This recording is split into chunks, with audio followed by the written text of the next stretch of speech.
Well, after a month of wildfire smoke and the challenges of dealing with that, and also giving up my house to some friends who really needed to stay in the area yet were evacuated from their home, I hit the road.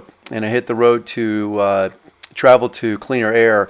And on the route, I passed through Yellowstone. And unfortunately, Yellowstone was a bit smoky, but I'm going to share some travel tips of traveling through Yellowstone and some of the traffic that I hit and some of the beautiful scenes that I saw and even a little bit of the benefits of being there during certain times.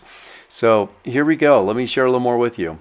I left Cody, Wyoming in the very early morning and headed into the park. And this is the drive headed from Cody into Yellowstone on that east entrance, which is absolutely beautiful in this beautiful canyon with some very deep walls and the river flowing through it. It was also very quiet early morning, and this is my first recommendation, is definitely the time to enter the park.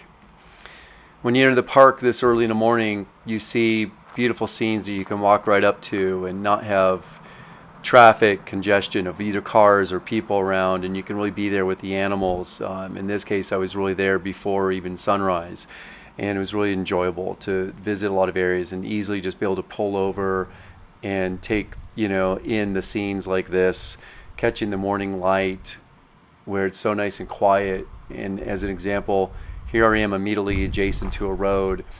Didn't have to hike in at all. Just stepped off the road and took these beautiful scenes of the geothermal vents with the morning sunrise coming over. Unfortunately, the burnt hills in the background from the forest fires have passed, but the nice quiet roadways and the quiet lake shore. And so this is absolutely the best time to go into Yellowstone if you can, is go early. And with a camper van, an RV, an expedition vehicle, or other truck or something like that, you can camp just outside the park, and you can get up very early and enter in, which is what I did. And this worked out really well. You can see my van here. It's parked on the side of this road and enjoying these different meadows. And I also saw quite a bit of wildlife, and I'm going to share a little bit more of that with you here shortly.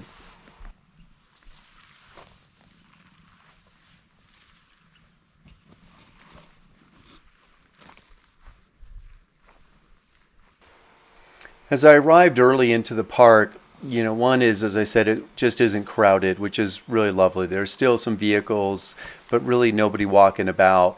This was in the middle to late part of the summer, very recently here with the wildfires taking place in the Lake Tahoe region, that I left to, again, provide my house available to somebody else, but also just get away from the smoke after a long time of being in it.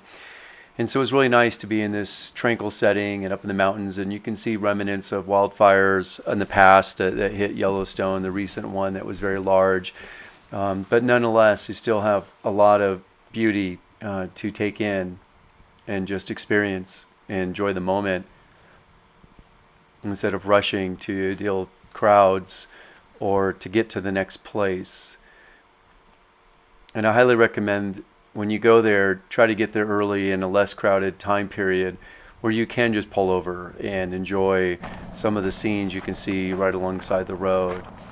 And certainly these geothermal vents here are neat to be able to see from the side of the road, or even be able to walk up closer to, however it's safe to do so. And certainly be careful. These hot springs here or geothermal vents can certainly be extremely warm, and so you do want to be very careful and stay back and not touch the water unless you've checked the temperature with an infrared thermometer or know it's safe, or just stay away from it. Just stay out of it to keep it pure and unencumbered and not trampled over, to keep it beautiful for the next people that come to visit, and let the wildflowers grow.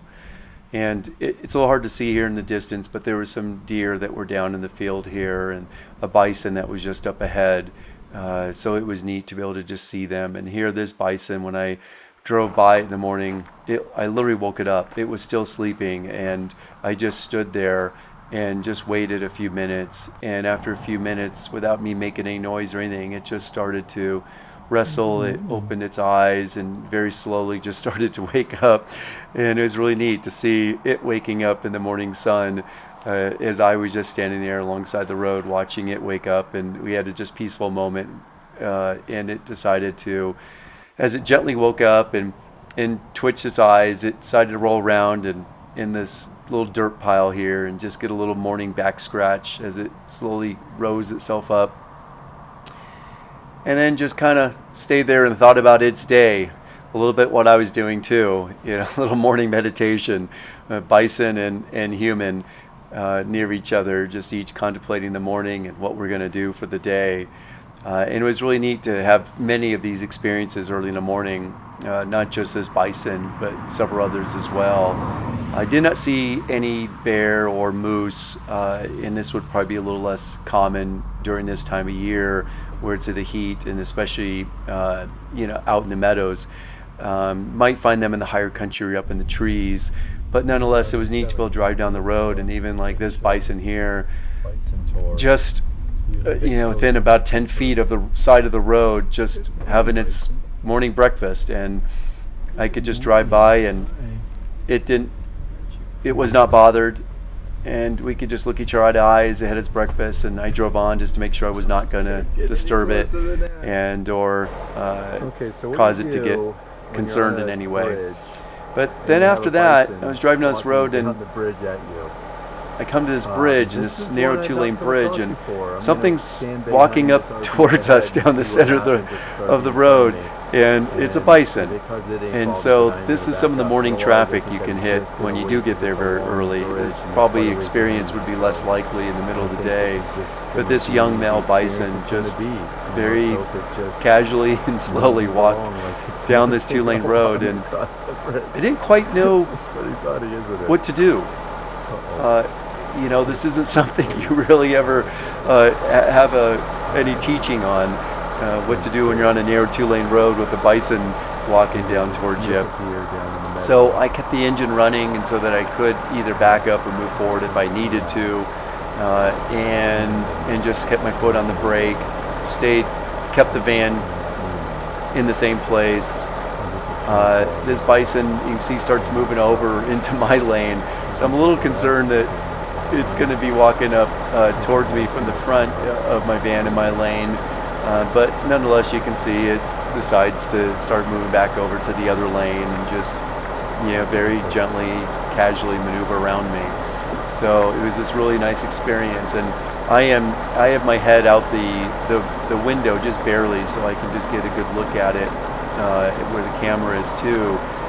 And I could see its eyes looking at me, and I'm looking at it, and that's it. There's really nothing else really happening other than it just occasionally looking at me as it walks by.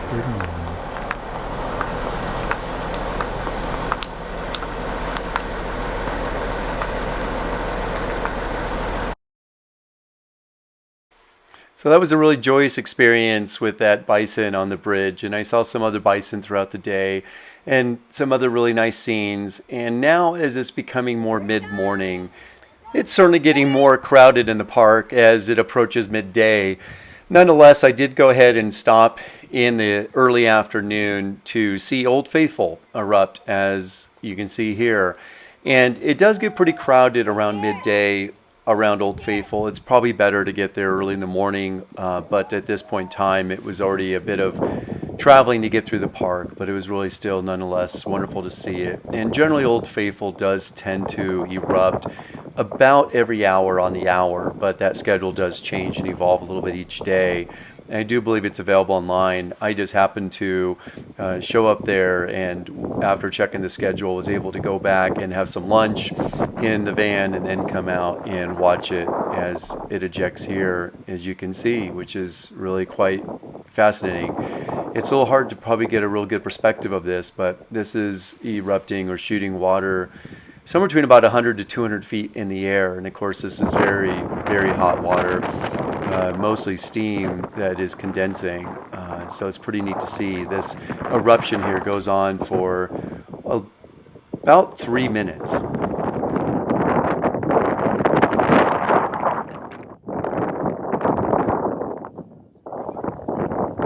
So just as Old Faithful does finish its eruption, it's nice to walk around this area and see some of the geothermal pools. And then I went ahead and moved on and traveled on through the park. One note of caution as you do travel through Yellowstone, certainly do be aware that cellular service is very limited to non-existent in much of the park. Unfortunately, due to the timing of where I needed to be to meet some family that I was going to be staying with while I was on this trip, I did not spend a lot of time in Yellowstone. It was less than a day. I would certainly highly recommend, if you can, spend more time there, or just stay outside the park and do travel in on day trips and see different parts of the park. It is a very large park. There's a lot to see, and you could probably spend weeks traveling through the park and seeing different things through the park. You do tend to pass many, not only small lakes and large lakes, and of course mountains and these geothermal events, but also lots of wildlife. And of course, you pass the Continental Divide many times. So with that, I certainly appreciate you watching. I'm going to share a little more about my trip, my travels in my camper van over several weeks, and some of the great joys, but also challenges I had also during that time. And I look forward to sharing more on future videos. Please do subscribe, and talk to you soon.